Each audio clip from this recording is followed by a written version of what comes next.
Bonjour et bienvenue à tous. Vous êtes bel et bien sur votre chaîne d'information préférée Info d'Afrique. L'information nous place au sommet du monde, et nous avons pour préoccupation majeure de vous informer non seulement sur l'actualité à l'échelle continentale, mais aussi mondiale. Alors si vous êtes nouveau sur la chaîne, pensez à vous abonner. Avant de commencer la vidéo, nous tenons à rappeler à nos différents téléspectateurs que les images que nous utilisons ne sont qu'à titre illustratif. Par conséquent, l'équipe Flash Info vous invite à être poli et surtout très courtois dans les commentaires. On peut commencer. C'est la grande joie au Mali. Faire revivre la paix et la stabilité sociopolitique est devenu pour les forces de l'armée malienne et ses différentes subdivisions la priorité de toutes les priorités. Ceci, affirmons-le, n'est autre que dû à la volonté qu'affichent les autorités maliennes de vouloir doter les FAMA de toutes les commodités nécessaires, susceptibles ainsi de leur accompagner de façon considérable dans le grand combat contre les forces du mal.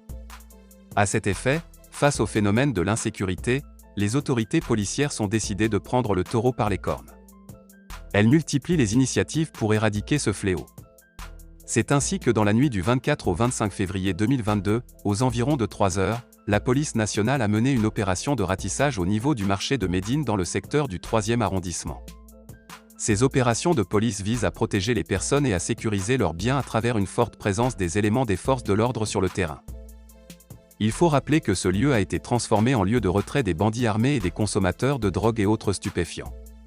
C'est une gigantesque armada qui a été déployée dans cette opération de ratissage. Environ une soixantaine d'éléments de l'armée nationale et une dizaine de véhicules ont été mobilisés.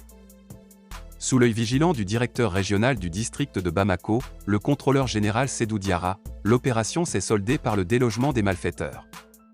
L'intervention efficace de la police a permis l'interpellation de 29 personnes et la saisie de 4 engins dont 3 à 2 roues et 1 à 4 roues. La population se réjouit de voir sa police à ses côtés. Si la police fait ce genre de descente de façon régulière, nous serons davantage rassurés car il était carrément impossible de circuler dans cette zone en soirée au grand risque de se voir dépouillé et surtout de voir ses enfants violés. À cet effet, nous invitons les autorités publiques de notre pays, le colonel Assimi Goïta, à mettre accent sur l'éclairage public. Cela étant sans doute, nous en sommes rassurés, un moyen véritable de ratissage des malfrats, a déclaré un habitant. Alors, c'est sur ces termes que nous mettons fin à notre petite minute d'information. Abonnez-vous à la chaîne si elle n'est pas encore faite, partagez la vidéo avec les proches si vous l'avez trouvée intéressante et surtout, retrouvons-nous très prochainement pour de nouvelles chaînes d'actualité. À très bientôt.